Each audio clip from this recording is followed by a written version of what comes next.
लगातार बढ़ते ही जा रहे हैं। रिकवरी रेट भी बढ़ रही है और डेथ रेट भी कोरोना की बढ़ती ही जा रही है। बेहद शुक्रिया सुशील तमाम तफसीलात के लिए। बीजेपी लीडर वसीम बारी के कत्ल के खिलाफ जम्मू में बीजेपी कारकुनान एहतजाज कर रहे हैं।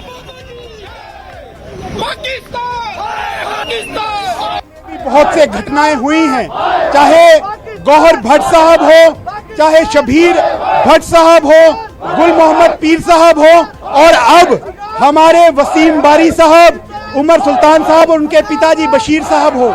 ऐसी बहुत सी भाजपा के कार्यकर्ताओं ने अपने जीवन का सर्वस्व अर्पण किया है इस भारत माता के लिए, और हम अपनी अंतिम सांस तक, अंतिम खून के कतरे तक हम लोग भारत माता के लिए जम्मू कश्मीर में लड़ाई लड़ते रहेंगे और राष्ट्रवाद का झंडा और तिरंगे झंडे की आन बान शान की और भारत की अस्मिता के साथ कभी भी कॉम्प्रोमाइज नहीं होने देंगे। पाकिस्तान के दरिंदे आतंकवादियों ने बहुत ही बड़ी कायराना हरकत की है।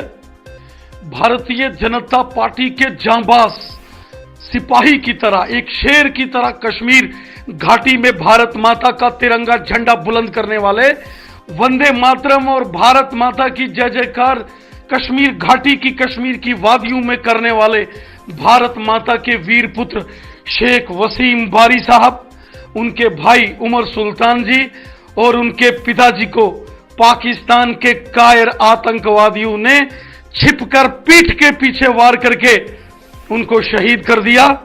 शेख वसीम बारी एक बहुत ही तेज तरार और जांबाज भारतीय जनता पार्टी के कर्मठ कार्यकर्ता थे। वो भारत माता के एक सच्चे सपूत थे। इस वक्त हम बांडीपोरा में उस जगह पर मौजूद है जहां पर कल शाम जो बीजेपी के लीडर है शेख वसीम बारी, उनका कत्ल किया गया था। उन पर फायरिंग की गई थी, जिस हमले में उनके वालिद और उनका एक भाई भी मारा गया था।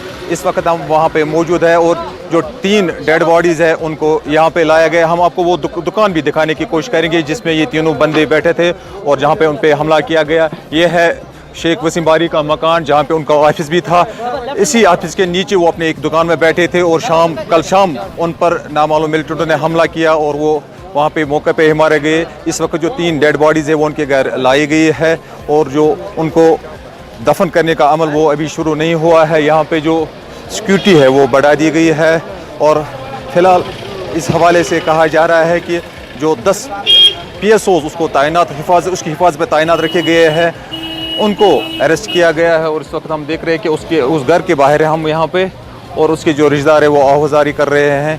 हम बताते चलें जो 3 डेड बॉडीज़ हैं रात भर हॉस्पिटल में पड़ी रहीं और आज सवेरे कुछ देर पहले उनको यहाँ पे शिफ्ट किया गया और कुछ वक्त के बाद ही उनको दफनाने का अमल शुरू होगा। न्यूज़ 18 उर्दू के लिए बांडीपोरा से मैं हूँ मोहम्मद सईद। आज की ताज़ा खबर में फिलहाल इतना ही। मज़ीद खबरों के लिए आप लॉग इन कर सकते हैं हमारी वेबसाइट news18urdu.com पर। आदाब।